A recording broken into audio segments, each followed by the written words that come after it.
Apapun dia bangun jangan sampai dia lumpuh atau apapun. Saya nggak mau hidupnya dia merasa lebih mengalami beban lagi gitu. Dan saya bersyukur untuk itu juga. Dan waktu itu saya pulang pelan-pelan, karena anak saya waktu itu sudah ribut, dia belum tahu mamanya gimana, dia pikir mau jemput mamanya, tapi saya di mobil, saya jemput dia, saya ngomong pelan-pelan, kamu tahu kan apa saya ngomong, kamu tahu kan aku saya ngomong, kamu tahu kan apa saya ngomong, kamu tahu kan nama juga saya ngomong, kamu tahu aku masih mengakui. Jadi saya rasa nggak ada masalah itu. Saya bilang sama dia, kamu mau kan mami bahagia? Mami sekarang udah bahagia, mami tuh senang. Badannya enak, udah sakit apa-apa. Dia sekarang udah nggak pernah rasa capek lagi. Kalau mami sudah capek, sekarang juga nggak capek.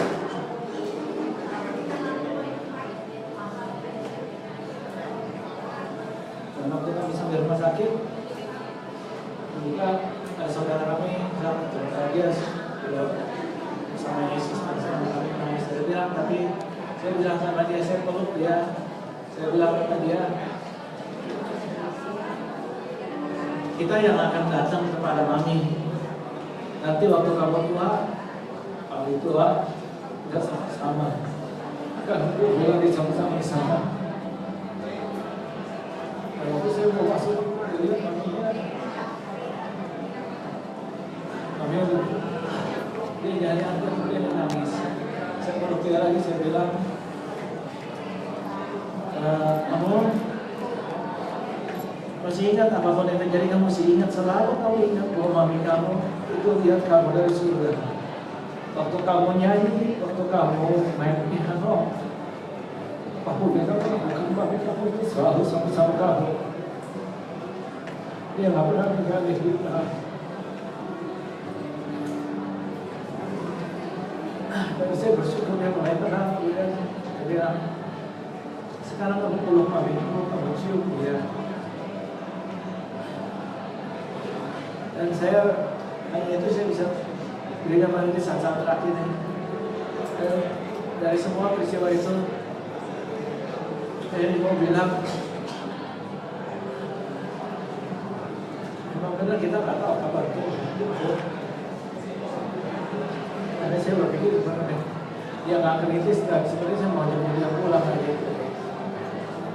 Tapi apapun itu saya baru bilang, kalau kita punya waktu untuk mencintai orang-orang yang kita cinta, maka kami itu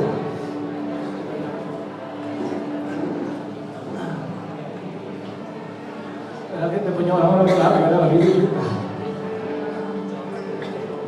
Sebelum kita terlambat, saya bersyukur mungkin masih ada sempat saat lagi saya bisa cium dia. Saya rasa tapi itu sampai akhir saya bilang kita bisa pulang, memang dia pulang baru pergi ke surga.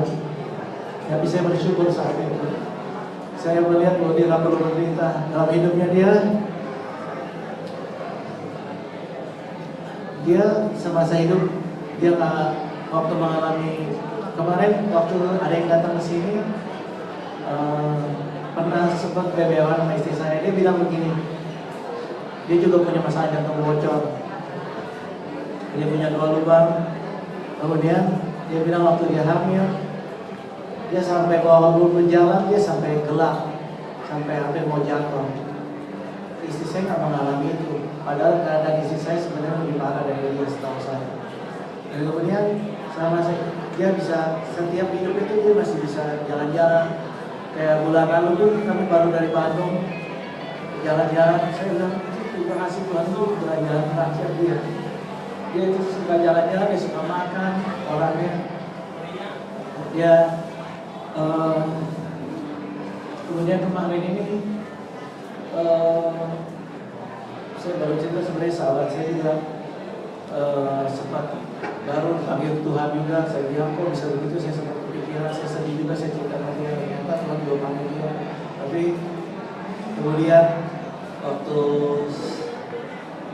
dia berulang tahun 11 Februari kemarin, saya kasih dia hadiah. Waktu itu dia pernah minta saya meja dia selemari gitu. Waktu itu dan lemari memang jadi baru seminggu ini. Dan waktu itu saya kasih hadiah bingkisan lain sama dia. Saya kasih dia kartu bunga. Saya bilang kata-kata mungkin kalau saya ingat kurang lebih seperti to love you is a gift. Thank you for all time that we've been through together, through good things and bad things. You always in my heart, of you forever. Dan waktu itu dia pasang itu di PP di BBM dia, saya pikir itu tumben-tumbenan dia dipasang gitu loh. Dia kayak orangnya bukan tipe yang seperti itu gitu. Tapi dia pasang dan saya pikir itu tumben yang sepertinya. Dulunya gak berapa lama dia waktu Valentine 3 hari kemudian dari yang ulang tahun dia kasih saya satu hadiah gitu. Valentine saya berpikir tuh kayaknya dia kasih saya gitu, kayaknya saya nggak berpikir gitu, sederhana tapi saya bersyukur kayaknya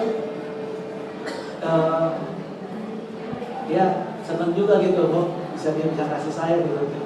Ada waktu hari Valentine itu biasanya saya kasih dia. Jadi saya melihat bahwa dia bisa sadarnya dia masih menikmati dan saya bisa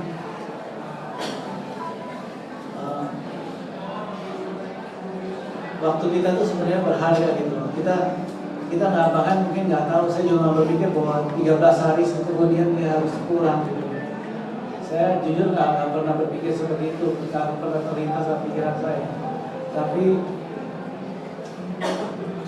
saya hanya satu bersyukur gini bahwa dia 2 tahun yang lalu kami ke dokter dan waktu itu kami pisah anak-anak kami. Dia bilang setelah di echo dilihat puji Tuhan tidak ada satu hal yang menjadi masalah bagi anak kami juga, jantung bocor tidak ada pada dia. Kemudian dokter itu bertanya, kenapa kamu mau periksain anak kamu? Waktu itu istri saya bilang, karena saya punya jantung bawaan. Dia bilang berapa besar ya? 3,5 cm. Waktu itu dokter bilang nggak mungkin. Dia bilang, kalau kamu 3,5 cm kamu udah nggak bisa bangun. Gitu. Kamu udah nggak bisa ngapa-ngapain. Kamu hanya paling jalan 1 atau 2 meter aja kamu udah nggak bisa. Tapi kamu masih bisa. Ya. Dia bilang nggak mungkin itu. Sedangkan sebenarnya dia suka jalan mangga 2 dan mana, dan dia kuat gitu. Bahkan saya rasa kadang dia lebih kuat daripada saya waktu jalan-jalan gitu. Dan saya bilang itu kasih karunia bahwa dia selama hidupnya itu dia masih bisa menikmati banyak hal dalam hidupnya dan dia tidak bukan menjadi orang yang terbaring. Jadi bagi saya itu sebuah mujizat. Dia sendiri berkata mujizat bahwa hidup saya itu masih bisa seperti ini dia bilang. Dan saya bilang saya bersyukurnya bahwa saya tahu bahwa saya bilang pernah mungkin kita bicara kalau kamu suatu saat pulang kamu yakin bahwa kamu surga. Saya yakin dengan dan saya tahu dia yakin. Dan waktu itu saudara saya juga cerita bahwa anaknya lagi dia belajar, dia dengar sepertinya kata-kata begini, tiba-tiba muncul, aku sudah bahagia sekarang. Terus setelah itu ada yang menyimpan doa, dia berdoa buat istri saya. Dia lihat dia sama Tuhan, kemudian dia bilang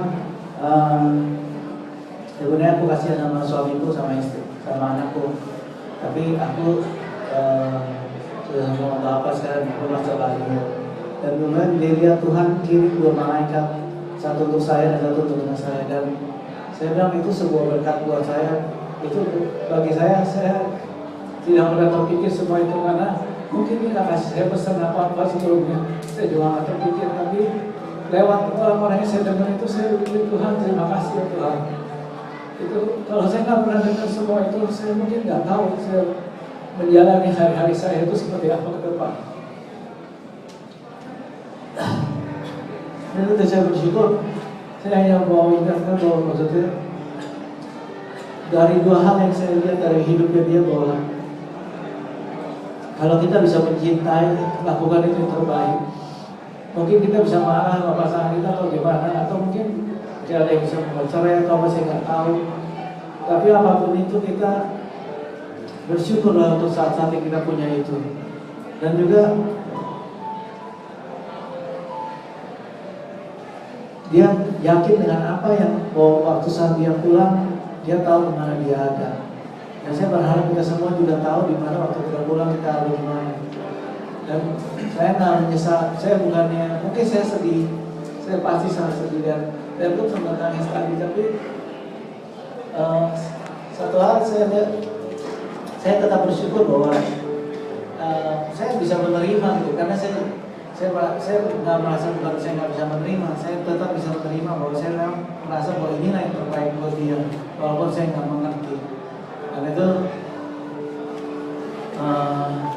saya berterima kasih untuk malam hari. Mungkin saya bisa bagi share sedikit ini kisah hidupnya. Mungkin terima kasih untuk saat ini, dan juga saya mau persilakan anak saya untuk bagikan sebuah pujian. Waktu itu istri saya pada bilang begini, dia waktu nyanyi di rumah tai-tainya dia di Cengkareng, dan di rumah kami waktu ada acara Sinja, mamanya bilang begini sama dia, dan saya juga dengar waktu itu dia bilang, mami bangga waktu kamu nyanyi gitu. Dan dia bilang mami terharu, mau nangis selesai. Dan bagi saya itu adalah masih karunia. Saya mau persilakan anak saya untuk nyanyi